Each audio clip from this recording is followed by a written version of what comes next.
This is HighIntensityBusiness.com with Lawrence Neal, helping you achieve your health and fitness goals. Become a great personal trainer and build your high-intensity strength training business. This episode is brought to you by the Resistance Exercise Conference.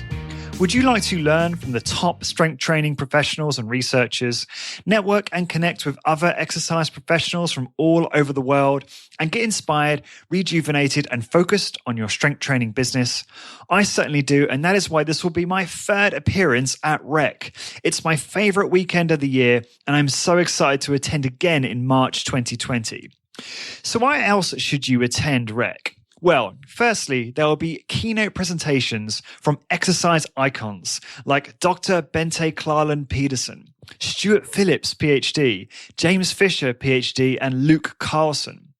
As a studio owner, you will learn business tactics and strategies on how to grow your business from the CEO of Discover Strength, the highest revenue-producing strength training company in the nation. Moreover, you will grow your network by connecting with other strength training business owners from around the world. As a personal trainer, REC will provide you with tangible training techniques to take back to your clients to implement right away for better results. And REC is approved by ACSM, NASM, ACE, and NSCA for continuing education credits. The conference will be held on the 27th and 28th of March 2020 at the gorgeous Graduate Hotel in Minneapolis, Minnesota. Join me and register now over at resistanceexerciseconference.com. If you want to take your strength training business to the next level and build a world-class personal training and business network, you must attend. Please register now over at resistanceexerciseconference.com. This episode is brought to you by ARX, the most innovative, efficient, and effective all-in-one exercise machines I have ever seen. I was really impressed with my ARX workout. The intensity and adaptive resistance was unlike anything I've ever experienced. I love how the machine enables you to increase the negative load to fatigue target muscles more quickly, and I love how the workouts are effortlessly quantified. The software tracks maximum force output, rate of work, total amount of work done, and more in front of you on screen, allowing you to compete with your previous performance to give you and your clients real-time motivation. The ARX uses a computer-controlled motor to give you the exact amount of resistance your clients need 100% of the time. This means that the resistance can never become dangerous, is intuitive and simple to use, and can provide you with all of the results you and your clients are looking for in a fraction of the time. ARX is highly effective and efficient in delivering all of the benefits of exercise, including increased strength, muscle mass, cardiovascular conditioning, bone mineral density, and injury recovery. As well as being utilized by many high-intensity trainers to deliver highly effective and efficient workouts to their clients, ARX comes highly recommended by world-class trainers and brands, including Bulletproof, Tony Robbins, and Ben Greenfield Fitness. To find out more about ARX and get $500 off install when you place an order, please go to arxfit.com and mention HIB, that's High Intensity Business, in the How Did You Hear About Us field. So again, to get $500 off install when you place an order, head on over to arxfit.com and enter HIB in the How Did You Hear About Us field. Lawrence Neal here, and welcome back to HighIntensityBusiness.com. This is episode 253. Today's guest is none other than Matt Hedman. Matt got interested in strength training as a child and bought his first weight set at the age of 10. It took him 10 more years after that to stumble upon the high-intensity training methodology. Along the way, he graduated, how do you say that? How do you say that exactly, the university there? Yeah, summa cum laude, and hopefully I'm pronouncing that right. That sounds right to me, and I really wish I'd asked you that before I did the intro, but never mind. With a bachelor's degree in aeronautical and astronautical engineering from the University of Washington, and worked briefly as an engineer for GE before quitting engineering and pursuing a career in personal fitness training. In the early years of his career, Matt collected a number of personal training certifications, including an appointment as Master Level Super Slow Instructor. He is the founder and president of The Perfect Workout, a slow-motion, high-intensity strength training company with over 60 locations across the United States. Matt lives in San Diego with his wife, 2 children, and their cat, Tiger. Matt, welcome to the show. Well, thanks so much for having me on, Lawrence. I feel honored that you'd want to have me on your show. Absolutely. And as I was saying before we started recording, absolutely chuffed to have you on the podcast. I've been wanting to have a conversation about you, all things high intensity training and your business and your story for a long time now. And it was great that we finally got to meet at the Resistance Exercise Conference this year. Did you have a great time at the conference?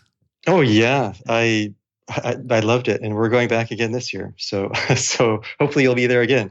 Yeah, hopefully. We shall see. We shall see. It was incredible. I loved the speakers. I learned new things and different viewpoints which I hadn't been exposed to before. And of course, connecting with some of the friends that I've had over the years and meeting new people. It was incredible. I loved it. So what was some of the biggest takeaways for you at the conference? Well, I would say the thing which really stood out to me, just off the top of my head when you asked me that question, is I believe it was Jeremy Lowanecki. I'm not sure if I'm pronouncing his name correctly. Yeah, that's right. So his talk, and he talked about a number of things, and he advanced an argument about, and again, I could be misinterpreting his argument, but that strength and muscle size are, I'm trying to think of the right way of putting it, not the same thing, or they don't always happen at the same time. In fact, I think he even said that from his perspective at this point, they're two totally different things, and they just happen to often happen at the same time. And so I can't say if that's actually true or not. It was just I'd never heard that idea before. I'd always been exposed to that idea that they're, essentially the same thing after you strip out sort of the neurological learning of skill, and take that away.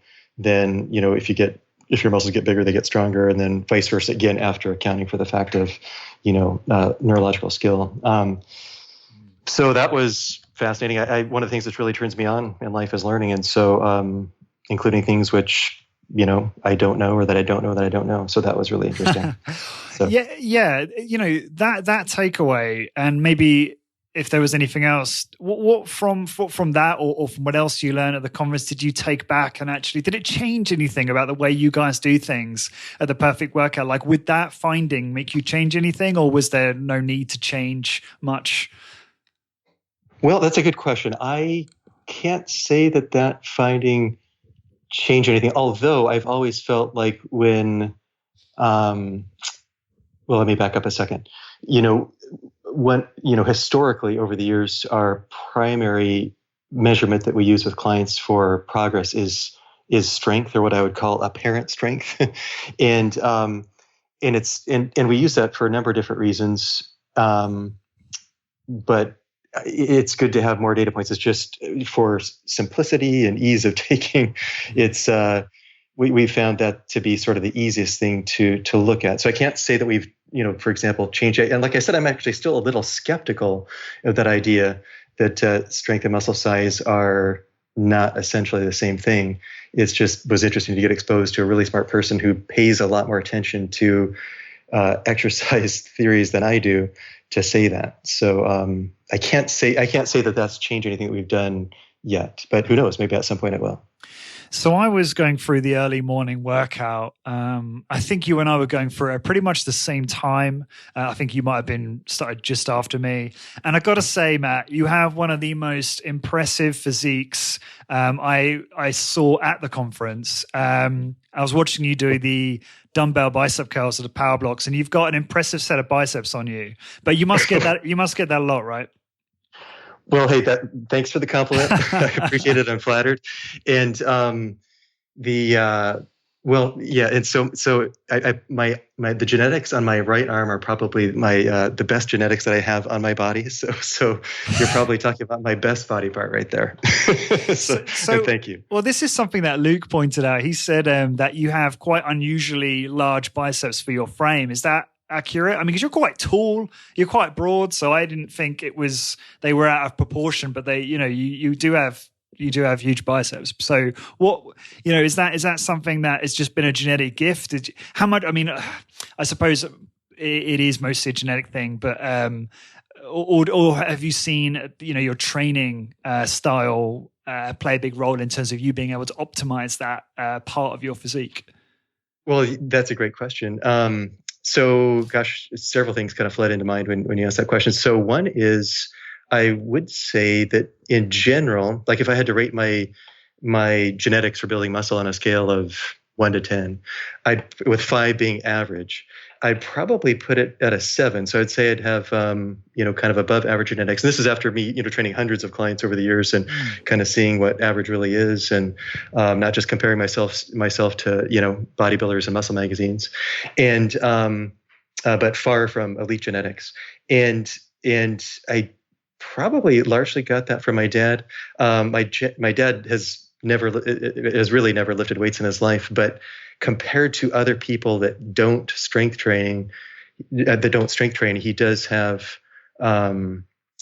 bigger muscles than most people that don't strength train, and including in his arms. And so for me, my arms respond better than most, if not all, of my other body parts. What's interesting is if we look at my, and we're getting probably too much into detail into specific muscles on my body, but you asked the question, so I'm gonna go for it because I can talk about detail all day long. I'm looking at my right arm now, and actually my triceps probably has longer muscle bellies than my biceps. And in fact, I remember, in one of Darden's books, and Darden's written probably at least, or Ellington Darden's written at least 50 books on, strength training at this point. And I remember him talking about a way you can measure the potential of the, of how big your muscles are going to get related to how long the muscle bellies are in your biceps. And he recommended putting, I'm flexing my right arm right now and seeing how many fingers I can fit between my forearm and then where the belly of my biceps starts. And what's interesting is I can fit 3 fingers on my left hand in between, right where my tendon is, which I can't remember what he rated that. He had a rating as far as above average potential, low potential, et cetera. But that was average at best, if not even a little worse than average. And my left arm, actually, I can fit 4 fingers between my left biceps and my forearm. So my left arm is actually less muscular than my right arm. But so it's my biceps is not so much from super long muscle bellies. I'm not sure if I've got, a higher than average density of muscle fibers there, or, kind of my body hormones are helping them grow larger than most people's can. But yeah, so there's a little bit of detail that probably nobody's interested in hearing about. No, they probably are. I think, I just wanted to say, I think from what I understand, the length of the muscle belly is one factor, right? But there's like a whole bunch of factors that contribute to the potential of muscle size, right? Any particular muscle, like if it's, bone structure and like you say, muscle fiber density and maybe other things as well. So even though you might be not have the, your bicep belly going right into your elbow joint, because that would be, I assume would be one of the factors where you go, okay, that person's got great genetics for building big biceps. But you've got the other things maybe working on in your favor on that, in terms of that side of things. Sure. And also one other thought occurs to me as well, because I think part of your question is kind of how I think that my training has helped optimize my muscularity. And so for me, I actually, I think in your intro there, it mentioned that I bought my first weight set when I was 10 years old. And so between age 10 and 20, so the first 10 years of my training career, I followed routines kind of sort of at random as I kind of happened to see them in magazines and that kind of stuff. And I stumbled upon one of Darden's books when I was 20 years old. And to kind of make a long story short, I just, even though I was highly skeptical of this really short routine with one set per exercise, and I was doing 2 hours a day, 6 days a week, at that point, loosely following the training prescriptions of Arnold Schwarzenegger's Encyclopedia of Modern Bodybuilding, do 5 sets of 10. And so here this was, 1 set per exercise, training to failure, moving very slow. It was a super slow routine, which was the protocol he was using most of the exercises in that particular book that I started with, and I think that one was he was having recommending training every other day. So I was really skeptical, but I had a significant chronic shoulder problem, and that it was causing me a lot of pain. And he talked about how slower movement speed is safer on the joints, and the fact that the Keith Whitley, the case study in this particular book, gained about 30 pounds of muscle in 6 weeks. I thought, oh, even though I don't think this is going to work, why not give it a try? And so I did, and my shoulder problem went away within the first week, essentially not to be heard from again. And I gained 10 pounds in the first 9 days. And so high intensity strength training has certainly been one thing which has helped, optimize or help me gain more muscle than I otherwise would have with kind of more haphazard traditional type training. The other thing which I'll say too, as far as different things which made a difference for me, I feel like I've made most of the mistakes it's possible to make in nutrition, exercise, and certainly strength training. And even within high intensity, I've tried all sorts of different ways of applying high intensity. And for me, on my body, and other people might be different, but for me, doing extremely low volume and extremely low frequency workouts did not help me. Actually, I shrunk on those compared to doing volume and frequencies which are kind of more similar to what Darden has tended to have over the years in his books. As long as I wasn't doing intensity extenders, after failure, just training to failure, I've gotten better results. For example, gosh, I was in the mid to late 90s following an extremely low volume and extremely low frequency program. I was, by the way, parenthetically, I should say, I learned a lot about high intensity strength training from Mike Menser and his work, his writings and his different works. And so that was what he was really into towards the end of his life and promoting. And so I got really into that. And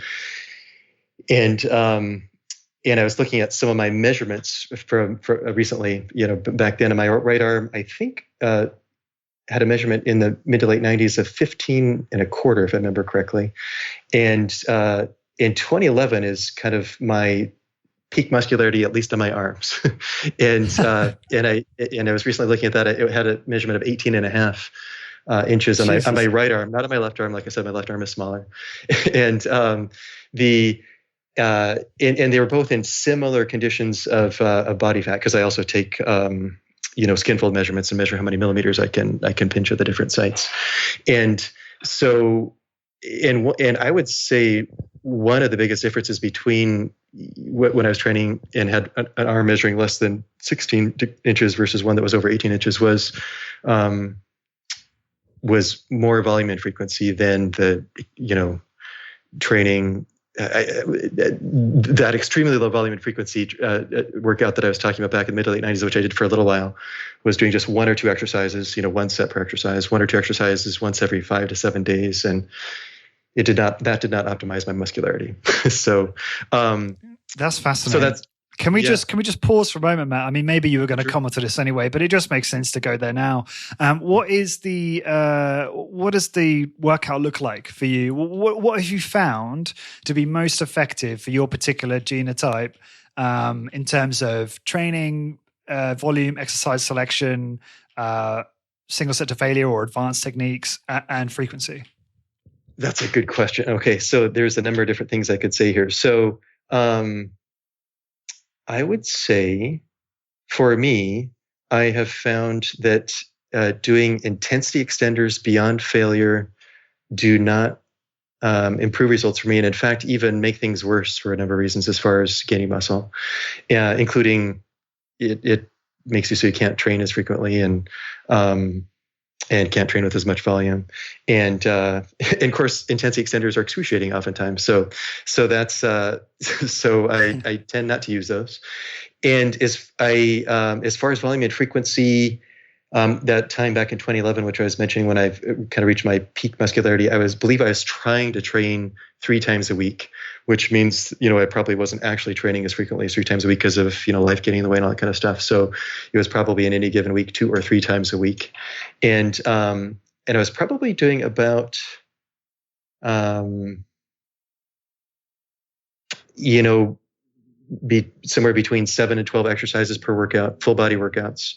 And most of the exercises, super slow or a variation of super slow, which I'll get to in a moment. I also should mention that I have been fortunate to have access to, for quite a number of years, the precursors to ARX machines, and sort of which Mark's company built before what is now ARX. And so they're not quite as good as the current ARX machines, but they're still pretty good. And they allow me to do some negative only without a spotter. And so I do those in some of my exercises each week, and would have been doing in some of the exercises back in 2011 as well. And let me see what else would be relevant. I've also found, like some other people have found, that if doing very slow movement speeds, but making sure that I'm using really heavy weight is for me makes a significant difference on my upper body muscles.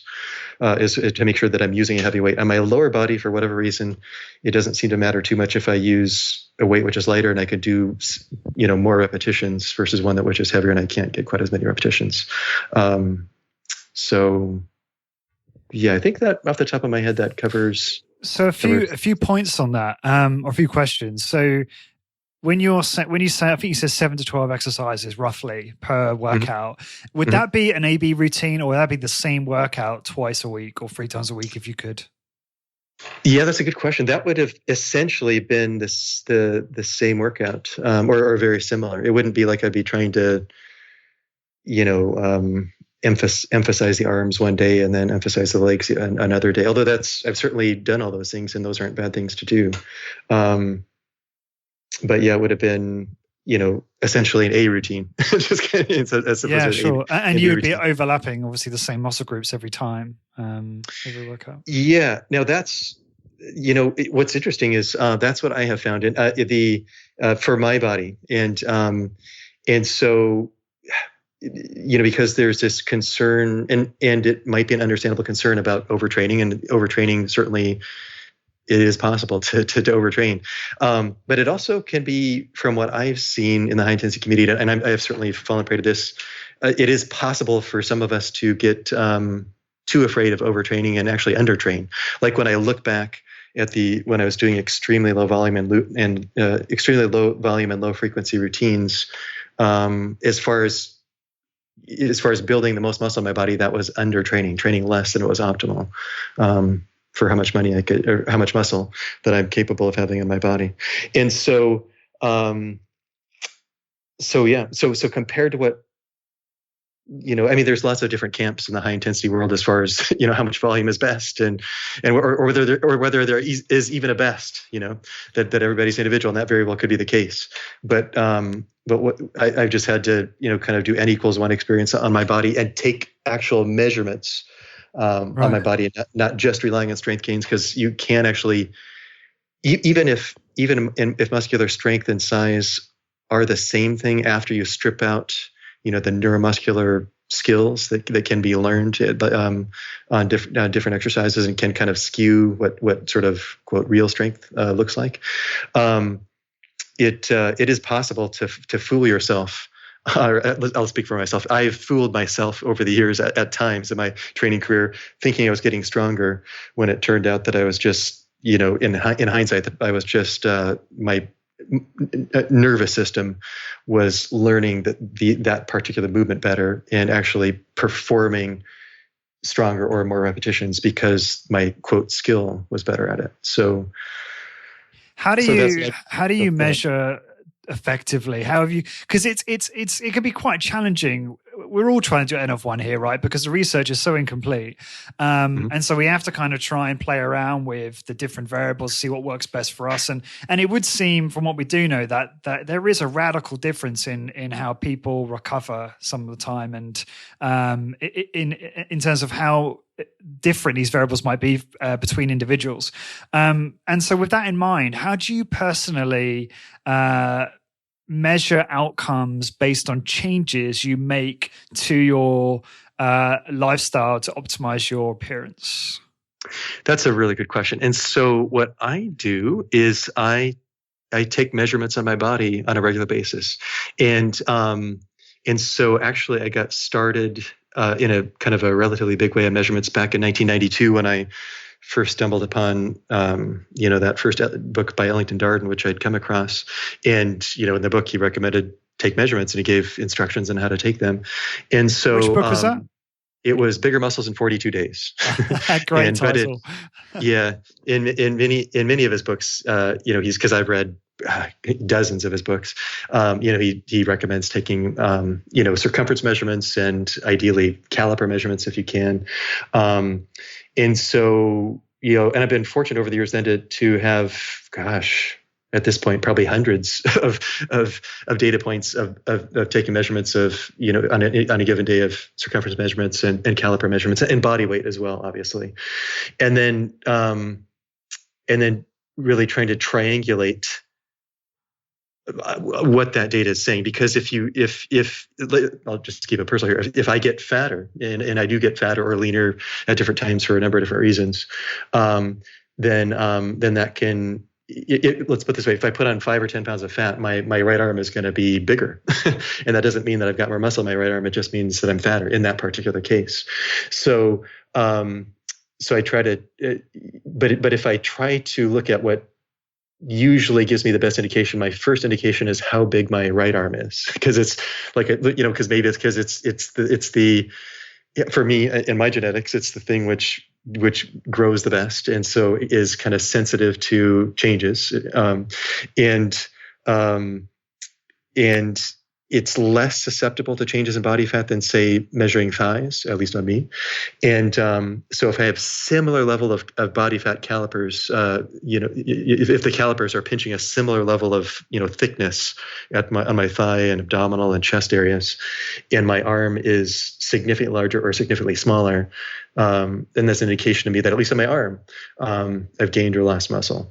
And then of course I measure, my chest and waist and thighs and, hips, et cetera, and triangulate all that data to see what's working and what's not. And I also pay attention to, strength levels, although the strength levels don't tell me if I've gained, muscle or not, because of skill and like Dr. Lowenecki even, put forward at the conference, they might not even be the same thing. So, yeah, it might just be noise, right? Well, it might be. Like I said, if you ask me today, I think that there's probably a strong correlation between size and strength. So, but I'll give you an example. I remember I listened to I've been fortunate to listen to a number of your podcasts as you and I talked about before we got on here, and one of the ones which I listened to was where you interviewed Tim Ryan, and I remember, and I might be misremembering this, but I remember Tim saying something to the effect of he's seen an individual go from something like 400 pounds on the medic's leg press to 800 pounds over the course of a year for the same amount of time under load, and not appear to have gained any muscle in the thighs. So you just can't. I mean, by the way, that could be all skill, as one explanation of it. Yeah. But you just can't really trust. You can't trust strength to tell you if, or apparent strength gains to tell you if you've gained muscle or not. And so that's why, for that, I rely on circumference measurements as well as body fat calipers. Skylar Tanner does the mid-thigh pull as his strength test with his clients, because he talks about how it's got ecological validity, I believe, in that, if you've never done that particular skill before, then you're going to be obviously relatively unskilled in it, and it's going to be a good it's going to be a good indicator of your strength. And so he'll have people use that as opposed to looking at, like you were saying, their improvement on their exercises they've been doing for the last 10 weeks.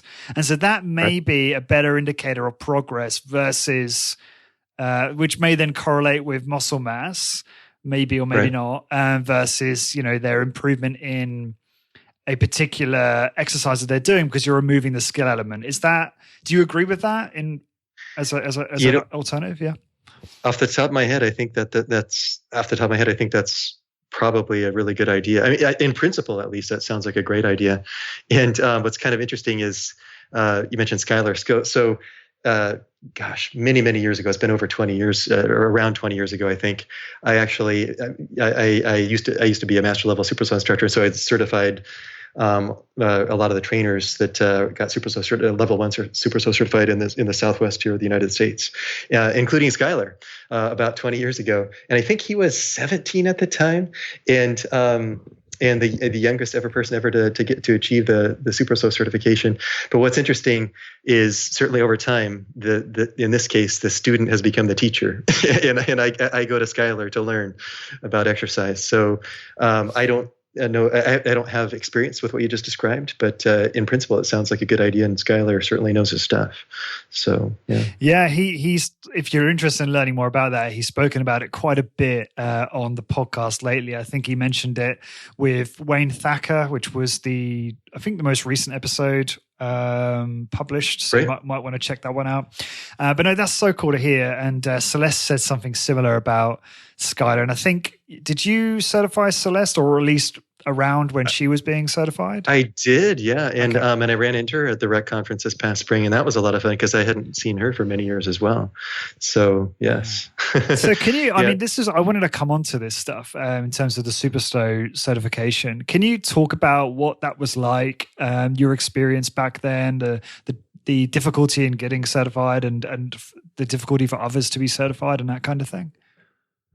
Sure. Yeah. So let's see. So I'm trying to think back of when I got started, because early on when I became a personal trainer, I think I might have gone through the ACE certification even before I went through the Super Soul one. When I first, so my just really briefly, kind of in a sort of almost a former life, I got my degree in engineering and briefly worked for GE as an engineer for less than a year before I quit and became a personal trainer.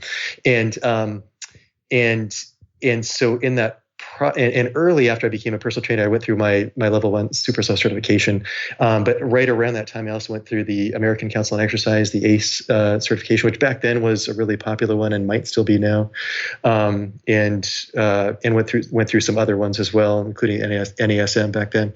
And but when I went through the level 1 Super Soul certification, it was with Greg Anderson up in Seattle at the time, and so it was really challenging. Again, I'm biased, but compared to the other certifications that I went through, I felt like the vast, like if we look at, I felt like the most valuable information was in the Super Soul certification, and certainly the most rigorous and demanding at that time. And maybe some of the other certifications have improved over time. And so I got certified. At the time, Greg Anderson was master level Super Soul instructor, and I passed. And within the next, it would have been a couple of years, I went down to Florida and went through my level 2 certification with Ken Hutchins, and he appointed me to be a master level Super Soul instructor, and that was a great experience. I got to spend, I think it was about 10 days with Ken down there, and then I was at that point I was certifying instructors, and at the time I think I was the only master level Super Soul instructor sort of in the Southwest portion of the United States here. So all the people in Southern California would tend to come to me to get level 1 certified, and even from Arizona like Celeste and Skylar, and because they were in Arizona at the time, and And the Superstar certification involved not just a written test, but also an oral test and also an extensive practical exam. And if I compare that again, this is 20 years ago with the American Council on Exercise certification, which was just a multiple choice test. Which, to be totally honest, taking that test, I wasn't at the time. I wasn't even on some of the questions, because I had a different viewpoint on exercise ideology than what the test was oftentimes coming from. I wasn't trying to write down the answer, which I thought was true, but even just what I thought the test taker thought was true. And so it was the Super certification, my admittedly biased opinion, was much more valuable and certainly much more rigorous than the other ones which I was exposed to back at that time. So, yeah. Yeah. And that actually is a good segue into your decision to leave engineering, as you alluded to there. You're clearly a very smart guy. You did, as you said there, you studied astronautical engineering, which sounds like you were going to go and work for NASA or something, haven't studied that. And so you worked for GE. Why the shift? Why the sudden, you weren't even there for that long, right? You were there doing engineering, and then clearly you were disenchanted with that and decided to get into personal training. So can you talk to us about that transition? Yeah, you bet. So there was... Gosh, I can't help but just mention this one brief story here, because over the years, one thing that I've noticed is that oftentimes things which which initially seem like huge disappointments and huge setbacks, oftentimes with the benefit of hindsight, can turn out to be blessings in disguise. And so I had one experience like this. Well, not only one, but the one which I'll talk about here is when I was going through school, I had an opportunity to actually apply to NASA for an internship at the Johnson Space Center in Texas, and I had a lot of things going for me in my application, including one of my TAs worked there and was kind of recommending me for this, and I had really great grades, but I was probably 20 years old or so at the time, and didn't really know how to do things sort of in the professional world, and so I didn't really know how to put together a resume or a cover letter or any of that kind of stuff, and so I hired somebody who was in the small town that I grew up in. I'm not even sure how I found her, if it was in the Yellow Pages or what, but she put together a resume and cover letter, and long story short, there was typos in it, and I don't know if I saw them ahead of time and just was too uncomfortable to say anything. Anyway, long story short, I didn't get I flew down to the Johnson Space Center, went through the interview, and didn't actually get the internship position. As I look back on it, I'm almost sure it had to have been because of the misspellings which were in my resume and cover letter. And like, as an employer now, that would be and many other people applying, even though I had the grades and then the recommendation of the guy that was already working there. That's probably why. And so at the time I was really disappointed, because that's what I was, that would have been sort of, kind of my ideal, is to work at probably at NASA or the equivalent. And that would have been a good stepping stone to get an internship there. But I didn't get it. And so, and it was a blessing in disguise, because if I would have gotten it, and then would have been a reason, after graduating, there was a reasonable chance I would have led to a job at NASA, and I might have just been there, and my life would not be as good as it is now. I just, including, I'm more interested in exercise and business than I am in, I like space and, and have an interest in that, but it's not as strong in me there. So So anyway, I can't resist telling that story, because it's it's me fumbling the ball there, but we all fumble the balls at times. We've learned from our mistakes, and it was a blessing in disguise that I did fumble that particular ball, and so anyway, when I graduated, the aerospace industry was in a big downturn, and I had essentially studied the same skills that mechanical engineers do, but it was just geared towards airplanes and spacecraft. And so I marketed myself as a mechanical engineer, and and I had pretty good grades, and so I was fortunate to get a job with GE Nuclear Energy. My degree was in aerospace engineering, and I was trying to market myself as a mechanical engineer, and I got a job at GE Nuclear, and I really.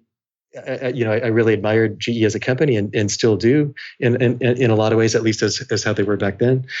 And it was a great opportunity. And however, 11 months into my tenure there, I saw my life flashing before my eyes on the second floor of Building J of the GE complex. And it wasn't what I wanted to do with my life. And for me, doing engineering and what was kind of a random field as far as my passion and interest wasn't how I wanted to spend my life. So I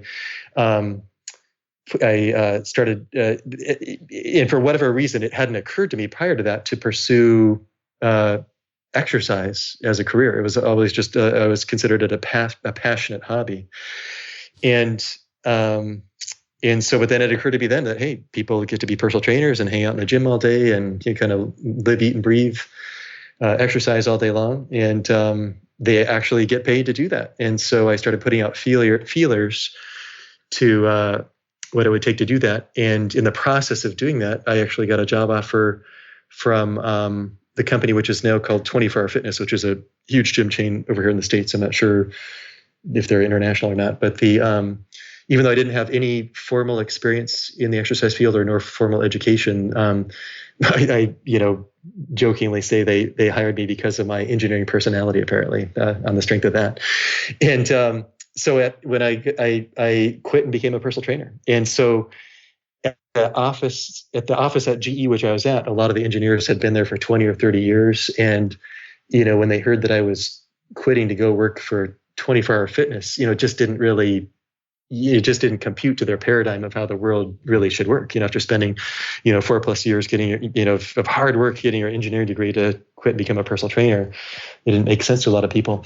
But for me, it was an easy choice, because it was a choice between certain misery or a chance for happiness. And so, and plus I knew that, hey, if it didn't work out, I could always go back, to engineering. So it was, that's how I made that choice. I just want to pause there, because I just want to really underscore something there. I think a lot of people are afraid to take risks, quote unquote risks, right? But the biggest risk would have been probably staying in that profession, certainly from your point of view, in terms of, you feeling or having a miserable time there, right? Yes.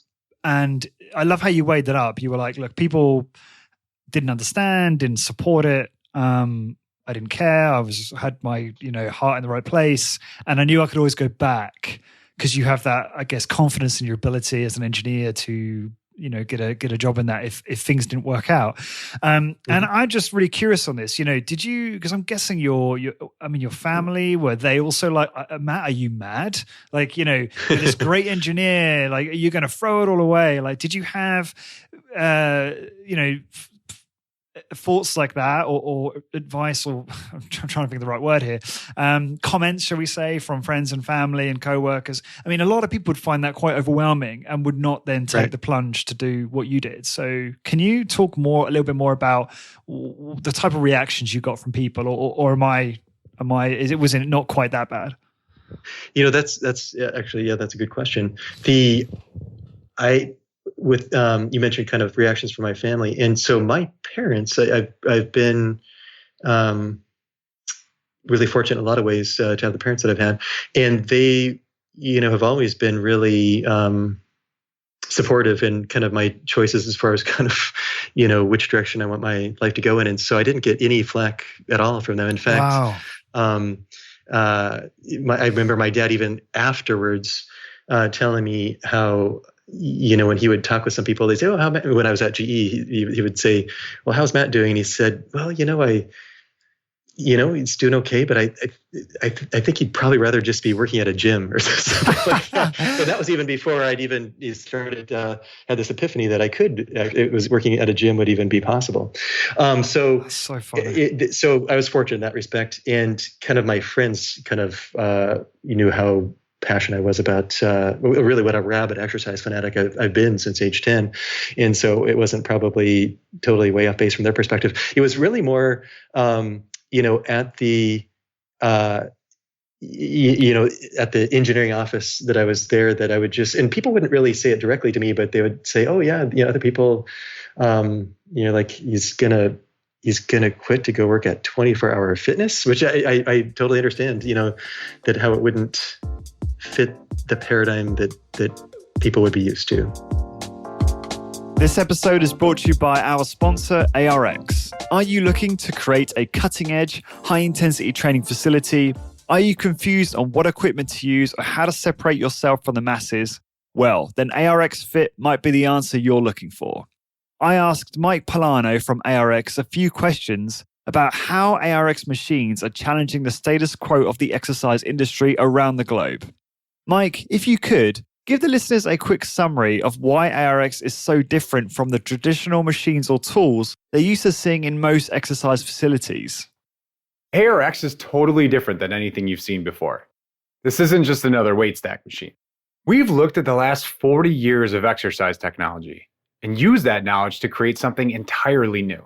ARX uses a new form of resistance, a motor, and we pair that motor with computer software so that we can maximize the safety, effectiveness, and efficiency of your workouts.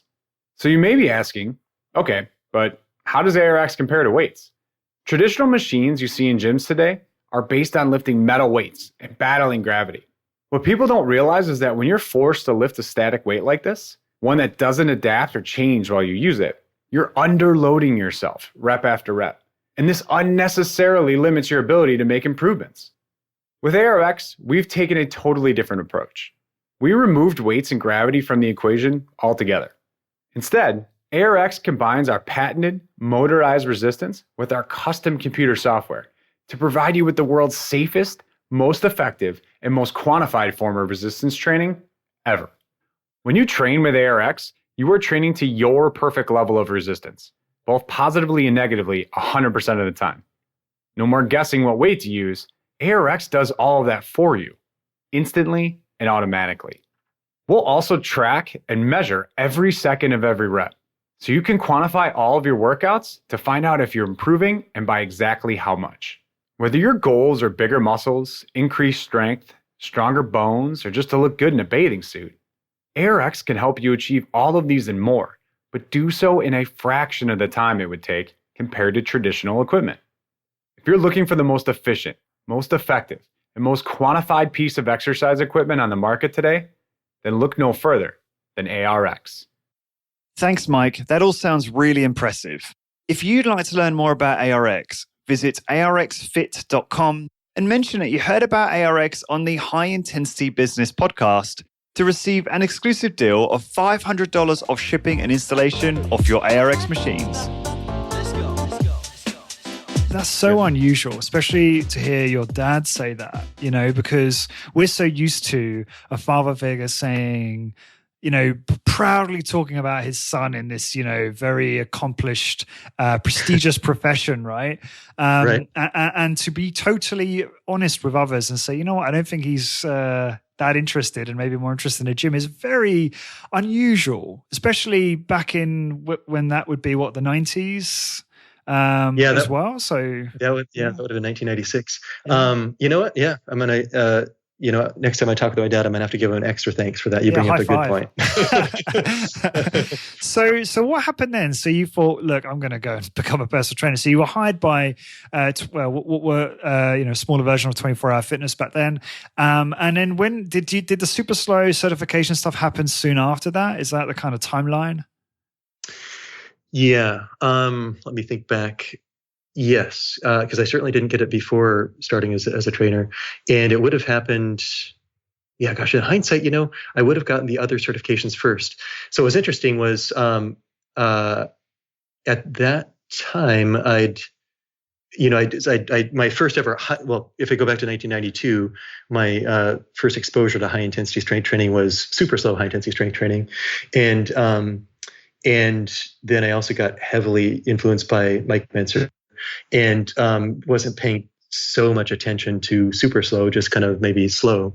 And but when it became clear that I was going to become a personal trainer, I was like, well, how am I going to train my clients? For a number of reasons, I thought super slow was going to be the best way, and I think it is a good choice.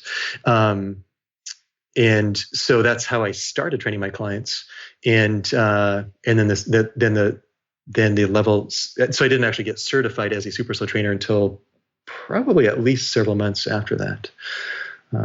Yeah. And can you talk to us about the genesis of the perfect workout? When did that sort of start to take shape after that? Okay, yeah, that's a great question. So the original genesis was actually it was December 31st, 1996. And so, by the way, the perfect workout didn't open until May 1st of 1999. And so so it was New Year's Eve, 1996, on the eve of 1997. And at the time I was living in San Jose, California, working at the 24 Hour Fitness there. But I had gone to college up in Seattle. And at the time, the only super slow facility on the West Coast was Greg and Anne-Marie Anderson's place up in Seattle. And it was the Christmas holidays, and I was going up to visit some friends back up in Seattle. And I thought, well, gosh, wouldn't this be, interesting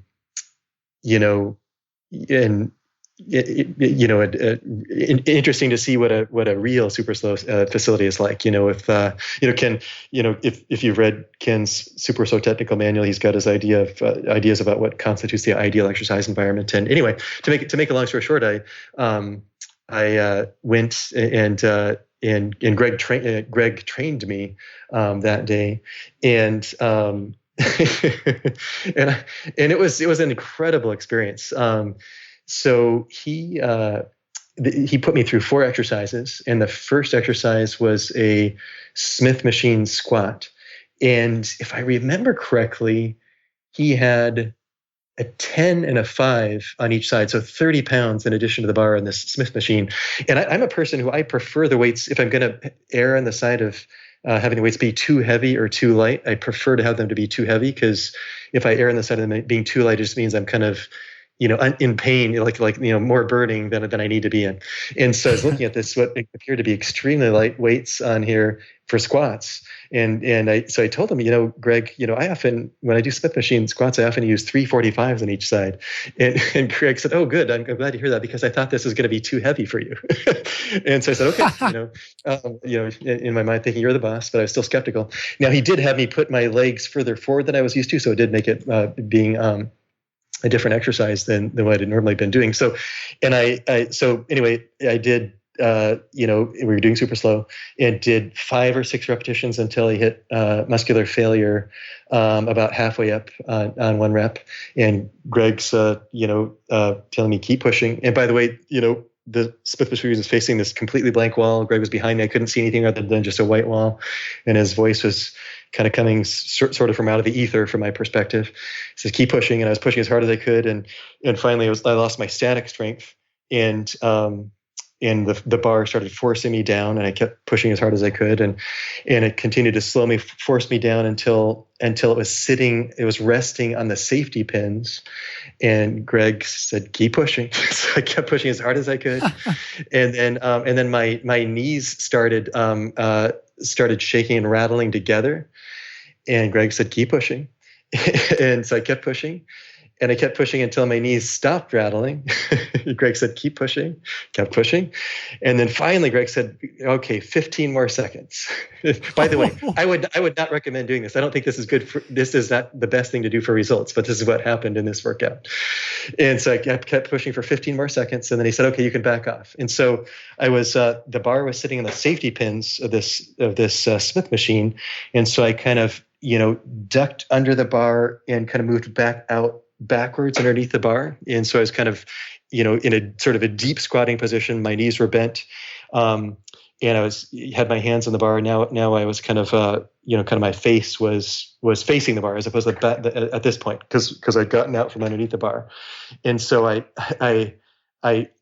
tried to stand up. I tried to use the bar in my legs so I could stand up, so I could walk to the next machine. And I couldn't stand up. and Greg saw me, because my legs were just too shot. And so Greg saw that I was trying to stand. He says, "Don't even try to stand. Crawl to the next machine."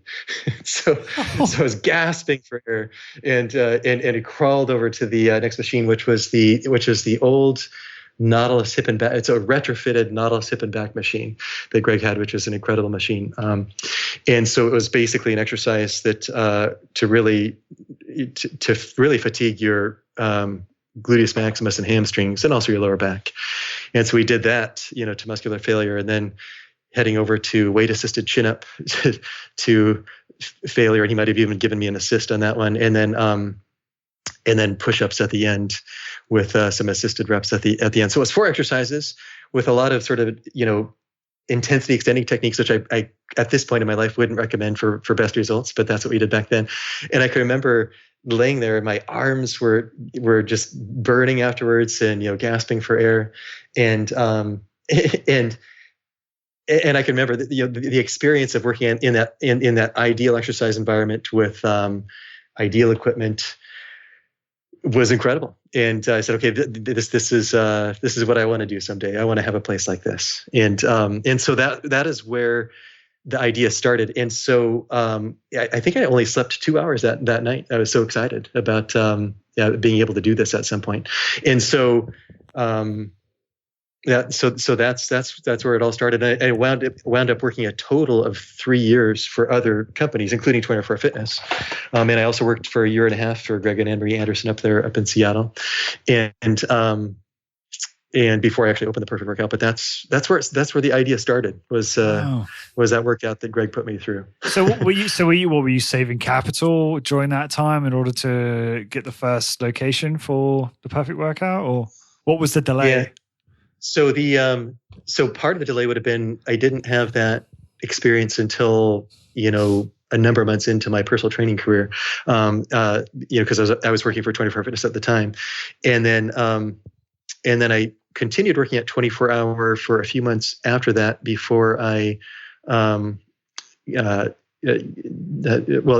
Greg, at some point, Greg gave a job offer to come up there, and it took a few months for me to kind of quit my job in the Bay Area at the time as a trainer, and actually go up and work for Greg and Anne-Marie. So I was there for a year and a half, and so I was there to learn, everything that I could, and which I did, and then the question was, where do I? Well, and then I guess I should also say that as part of the condition coming aboard, I gave Greg the commitment that I work there for at least a year and a half, and that's what I did wind up working for him for a year and a half, and Anne-Marie, and then the question was, okay, I know I want to start my own place. The question is where, and so I considered the Bay Area again, because although there's a lot of things which are difficult about California, especially being an employer in California. There are good things like the sun, and if you're by the water, the surf and palm trees and all that kind of stuff. And so I grew up in the Northwest, and so I don't like cloudy weather, and so I considered the Bay Area. That was a strong consideration, but I'd already lived there, and then I was also looking at San Diego. I'd never lived there before. I thought, well, why don't I move down to San Diego and try it out for a little bit and see if that's where I want to put down roots or not. And that's what happened. I really enjoyed San Diego down here, and got started with a Perfect Workout in 1999. Wow. So, hopefully I've interpreted this question right from Luke, and we'll see. One of the things he said is that you had the opportunity in the beginning to position yourself as, quote unquote, the expert. A lot of people in high intensity training business do like to position themselves as the expert, and they've got a little bit of ego wrapped up in their business, perhaps. And I don't mean that in necessarily a negative way, but I think it can sometimes stagnate the growth of a business. Whereas from Luke's perspective, it seems like you took a step back and you didn't put yourself on the front cover of your business, so to speak, and instead, and you made that decision because you needed to do that in order to grow to the size that you are. So have I got that right in terms of that was your that was your reason for not necessarily being the front man or the clear front man for the perfect workout? Because it's my understanding that a lot of clients might not know who you are, right? Yeah, especially right. because your business is so decentralized, and I'm guessing not always at all the studios regularly. I don't know, and so for that reason, you've really made the brand special and the systems and the people rather than yourself. Which I love that approach. And it's very much what I'm trying to do, although that's difficult with a podcast, right? But it's what I want to do with the Hit Business membership, and also with the partnerships I make in the future with regard to Hit Studios and other ventures. Is always putting the brand business, the customer first, and not the individual behind it. So could you comment on that in terms of your mindset around that? Was that a cognizant? Were you cognizant of that at the time? Yeah. That's a good question. So the at some point I became cognizant of that. I wasn't in the beginning though. And so if I go back and retrace the steps on that, because I'd mentioned I went through my level 2 super certification and became a master instructor, and part of my motivation to do that at the time was knowing that if I wanted to, start a business doing this, I'd want to have other trainers. And how would I get the other trainers trained? It would be me, doing that. And so that's why I got or at least one significant motivating factor of me wanting to become a master level Supercell instructor. And so and certainly in the beginning of running the perfect workout, I did make a big deal about whatever credentials that I could have, including the fact that, I was a master level Supercell instructor. And as sort of somebody who was, well, in the beginning, it was just me. Like it was the perfect workout. Was just me and nobody else. I was the trainer and the janitor and the CEO and the marketing person, and did my best to, figure out how to put our documents together, et cetera, wearing every single hat in the beginning.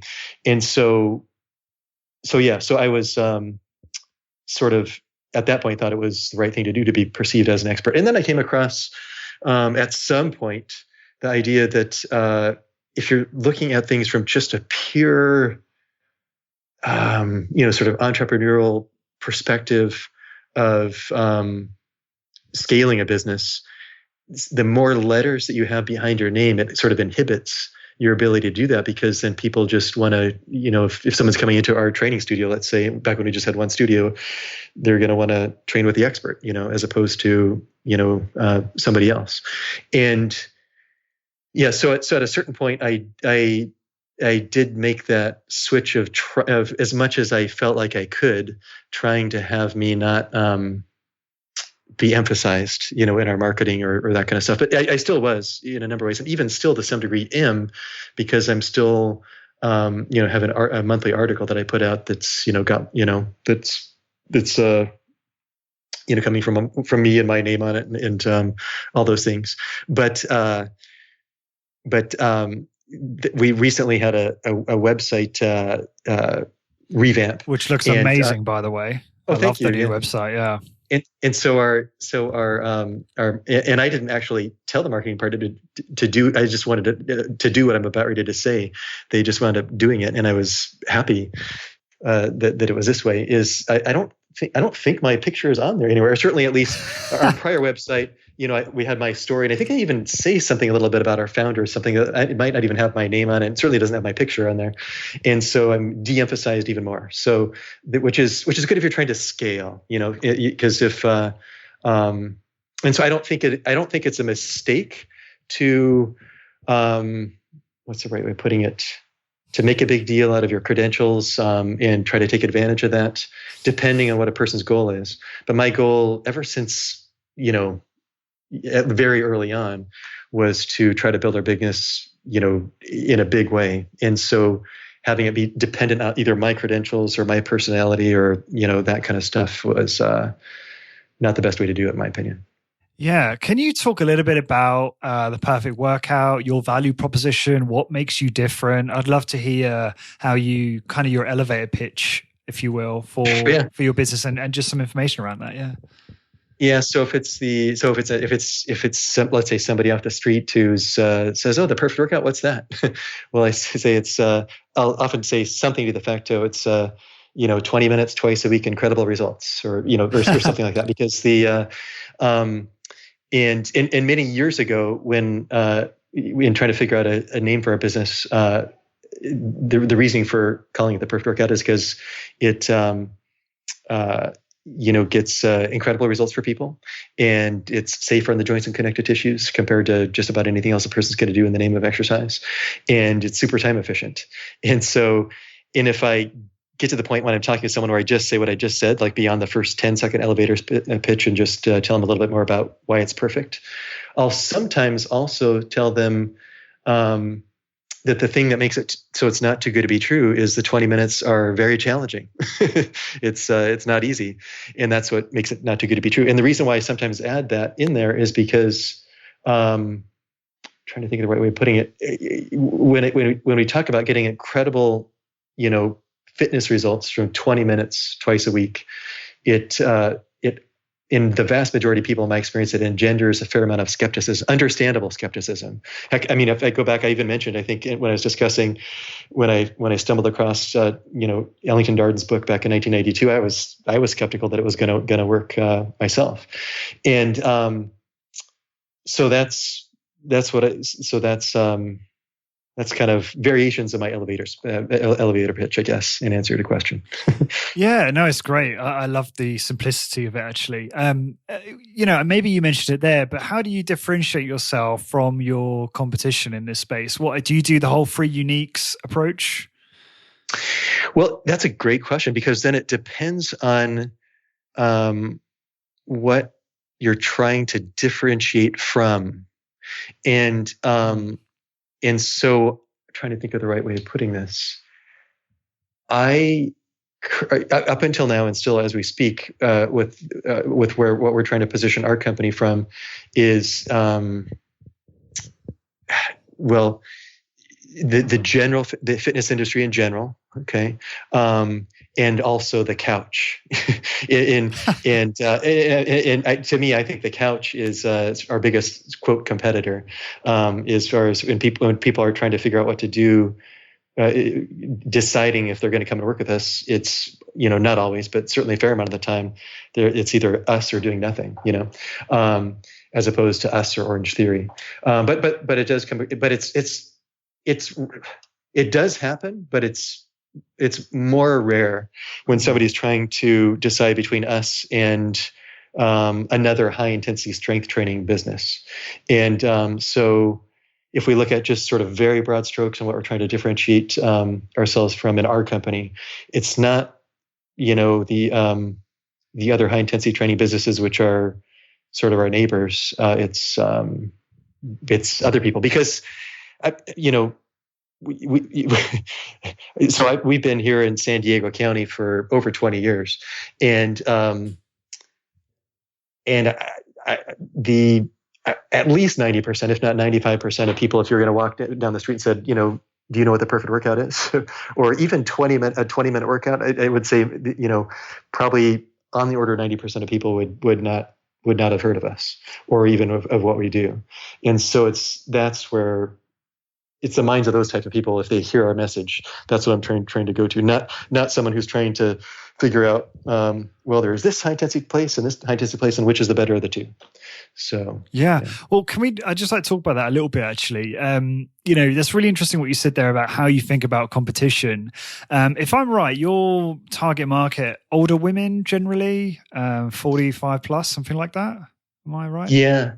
So and by the way, we've trained everybody from at least as young as 13, and I wouldn't be surprised if it's less than that at this point. But many years ago, I knew we've trained 2 or 3 or 4 people that were as young as 13, and as old as 100, I think. Oh, wow. And males and females, but about 75% of our clients are female, and hey, we love training males too, and we don't want to forget about them, because they're 25% of our market, but sort of our sweet spot is females, and as a business at least, for customers, and it's baby boomers if we look at, if we could pick just one sort of section of people for us, the one that which we've had the most success with is baby boomer females.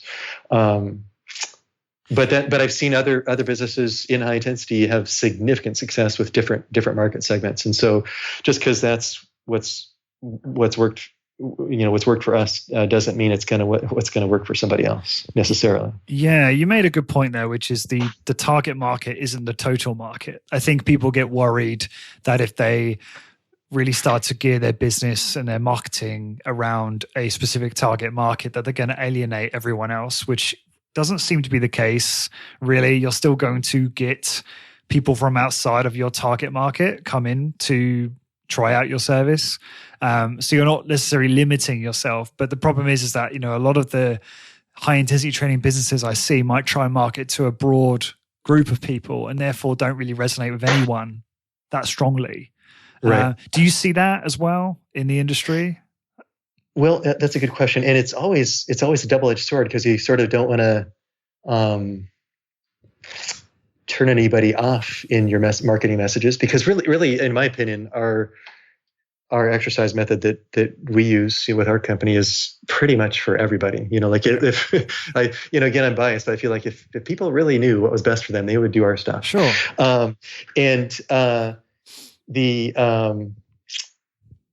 But so you don't.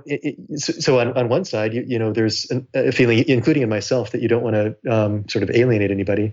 But then there's another side. If you're not targeting, then you're going to have trouble having a message that's going to resonate well enough with anybody. So there's if you're everything. Well, the saying, I was trying to think of what the saying goes. It's something to the effect of, like, if in marketing, if you're trying to be everything to everybody, then you're not going to be anybody to anybody. In other words, yeah. So we we don't. For example, we don't do any other really methodologies that we use, or because we could add in, I don't know, saunas or infrared lights or that kind of stuff. But really trying to be really differentiated as far as what our offering is, and then we try to skew our marketing efforts towards baby boomer females. Like, you'll see more females than males in kind of our pictures, for example, typically, and you'll tend to see. You won't tend to see as many 20-year-olds as you will 50-year-olds, kind of in our different pictures that we've done over the years. Yeah, so, I noticed that. I just want to be respectful of your time, Matt. Remind me, have you got 10 minutes or do you need to wrap up now? I've got 11 minutes and then I do need to wrap up. Yeah, that's fine, because I couldn't remember if it was 20 past or half past. Or in American speak, you would say 10:20 or 10:30, wouldn't you? I don't know. I don't know. I might be getting that totally wrong. So one thing I have to ask you, and I would love it if someday we could do a part 2, because I have so many gaps here that I would love to dive into with you another time. But I'd be really upset if I didn't touch on this with you, and that is we could talk about GTD, but let's just talk about email for now. Sure. So, it's quite a popular thing about you in a strange kind of way, in that you don't use use email, right? And it's so unusual. And tell me about that. Why don't you use email? Yeah. Okay. And I should say, and by the way, also just for clarity here, it's not like I don't use it at all. I just I use it in a very different way than most people do. And I also should give a caveat that I don't think that I've got the final answer on this, because there's definitely some drawbacks to, even for me right now, in how I do it, and also for many people's situation, it just might not even be appropriate. But so what I should say was, what do I do with my email? So I do not monitor my incoming email, and so my assistant actually monitors all my email. And if somebody, and so I meet with my assistant once a week, and we have a half an hour meeting once a week, which a portion of that is her alerting me to any emails that she thinks are important enough for me to see. And but that's just it's not 30 minutes of that. That's just a portion of our 30-minute meeting. And so she's got to prioritize what, what, if anything, she thinks is important enough for me to see out of the emails that have come through. And so if somebody emails me at matt.hedman@theperfectworkout.com, they'll get a bounce back saying, something to the effect of what I just said, as far as I don't monitor my emails. And so I won't see your email. My assistant monitors it and she shows me some of them. But if you want to make sure to get your message, please call me, and here's my phone number.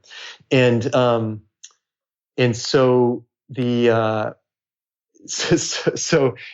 made that choice for a number of reasons, which we'll get to here in a moment. But what I should mention is when people, I often hear the comment when people either interact with my email or hear how I do it, and they say, "Oh, you must get tons of phone calls," and because the email bounce back that people get when they email me essentially says, "Hey, if you want to make sure to get your message to me, call me."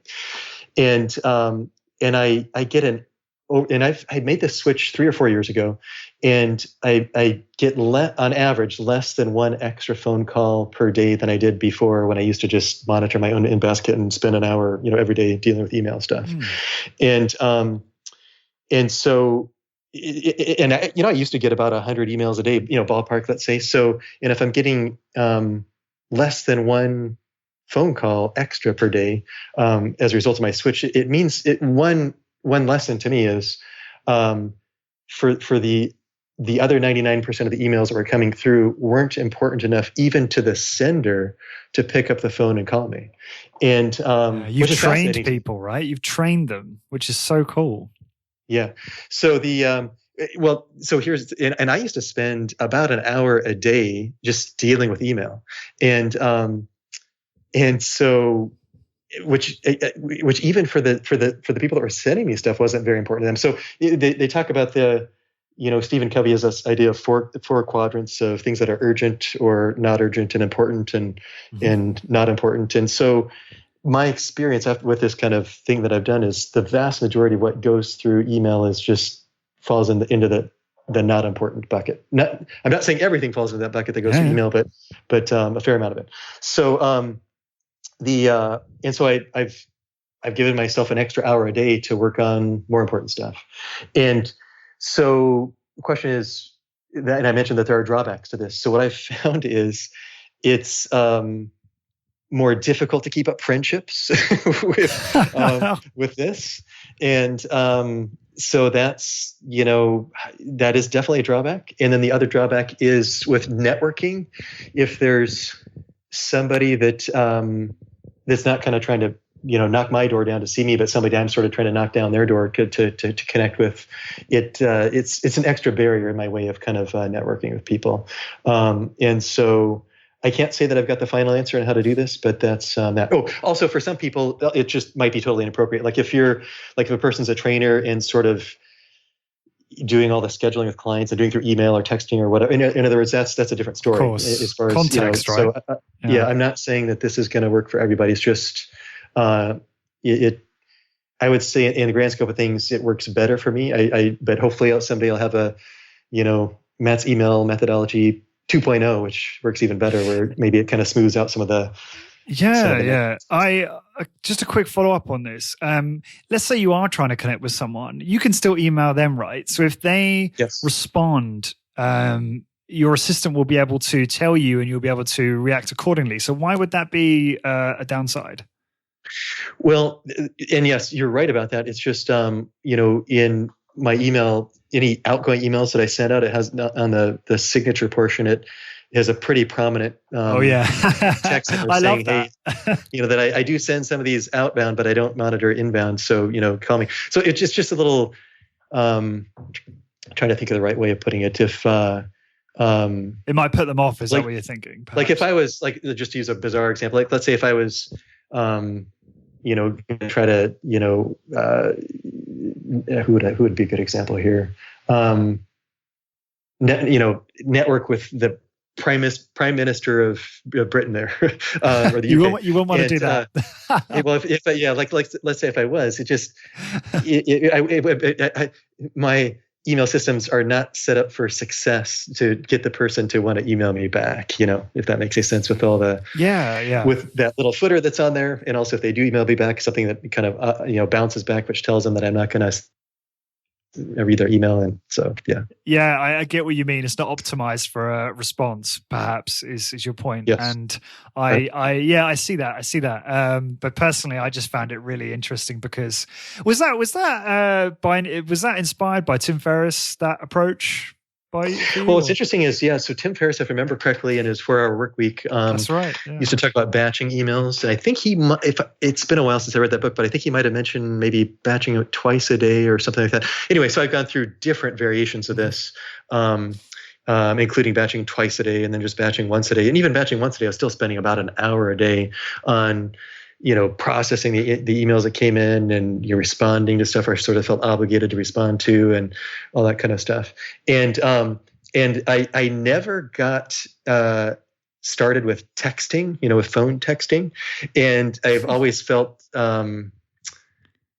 very fortunate not to, because me, when I watch the way other people text, it to me it seems like sort of email on steroids as far as is all the bad things about email. I don't know if you remember, but gosh, if we go back, let's say 15 plus years ago, before texting became ubiquitous, if efficiency experts, when they would talk about email, they'd say, turn off that little, that ding, when an email comes into your inbox, because it'll interrupt you and you'll go off task. And the studies show that when you get interrupted, it's on average for people, it's about 23 minutes before you can get back on track and get back to sort of psychological flow of deep work.